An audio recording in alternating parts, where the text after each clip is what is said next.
നമ്മളങ്ങോട്ടാ പോണേ? ഓട്ടോറിക്ഷ വാങ്ങാൻ പോണല്ലേ? ഈ വണ്ടിയാണ് ഞങ്ങള് ഒരു മാറാപ്പൂല്ല കണ്ടോ. ഇതിലാണ് ഞങ്ങൾ ഓട്ടോ വാങ്ങാൻ പോണത്. ഇന്ന് രാവിലെ തന്നെ ഞങ്ങള് മഞ്ചേരിക്ക് ഒരു ഓട്ടോറിക്ഷ നോക്കാൻ പോവാണ്. നമ്മുടെ പൈസലിന് അവിടെ 2011 മോഡലിൽ വണ്ടി കൊടുക്കാണ്ടെന്ന് പറഞ്ഞു. അപ്പോൾ അത് തേടിയാണ് ഇന്നത്തെ നമ്മുടെ യാത്ര.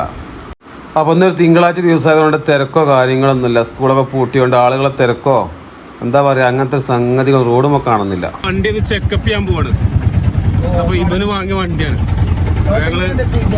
ഞങ്ങള് ഓഫ് റോഡൊക്കെ അടിച്ച് വണ്ടിക്ക് അവിടെയൊക്കെ കംപ്ലൈൻറ്റ് ഇടയ്ക്ക് നോക്കുന്നുണ്ട്. ഞങ്ങൾ മഞ്ചേരി എത്തി. അപ്പോൾ വണ്ടിയും കാര്യങ്ങളൊക്കെ നമ്മളെ കയ്യിൽ കിട്ടിയതാണ്. വണ്ടി 2011 മോഡൽ വണ്ടിയാണ്. അപ്പോൾ വണ്ടിയും കാര്യങ്ങളും കുഴപ്പമൊന്നുമില്ല. അപ്പോൾ ഒപ്പം വരുന്ന ആളുടെ സംതൃപ്തിക്ക് വേണ്ടി ഞങ്ങൾ വർക്ക്ഷോപ്പിൽ നിന്ന് കാണിച്ചു. എഞ്ചിൻ ഒന്ന് ചെക്ക് ചെയ്തു. അപ്പോൾ എഞ്ചിന് പക്ക ഗുഡ്. അപ്പോൾ നിങ്ങൾക്കും നല്ല അടിപൊളി വണ്ടികളൊക്കെ വേണമെങ്കിൽ നമ്മളെ കോൺടാക്ട് ചെയ്തോളി. നമ്പറൊക്കെ നമ്മളിവിടെ കൊടുക്കാം. ഫൈനലി ഞങ്ങൾ വണ്ടിയുടെ കച്ചവടത്തിലേക്ക് നീങ്ങി. ഞങ്ങൾ RC മാറാൻ കൊടുത്ത് അങ്ങനെ പൈസ ട്രാൻസ്ഫർ ചെയ്യാനുള്ള എല്ലാ പരിപാടിയും നടത്തി. ഏകദേശം 59,000 രൂപക്ക് ഞങ്ങൾ ഈ ഒരു വണ്ടി സ്വന്തമാക്കി. വണ്ടിക്ക് ചെറിയ ചെറിയ തകരാറുകളുള്ള ഒരു 3,000 റുപ്യൻ്റെ കേസുള്ളൂ. അതിലൊക്കെ ചേഞ്ച് ചെയ്തൊക്കെ സെറ്റപ്പാക്കി. അപ്പോൾ നിങ്ങളുടെ അടുത്തൊക്കെ നല്ല നല്ല വണ്ടികൾ കൊടുക്കാണ്ടെങ്കിൽ ഞങ്ങൾ ശ്രമിച്ചോളി, കച്ചവടമാക്കി തരും. കമ്മീഷൻ തന്നാൽ മതി.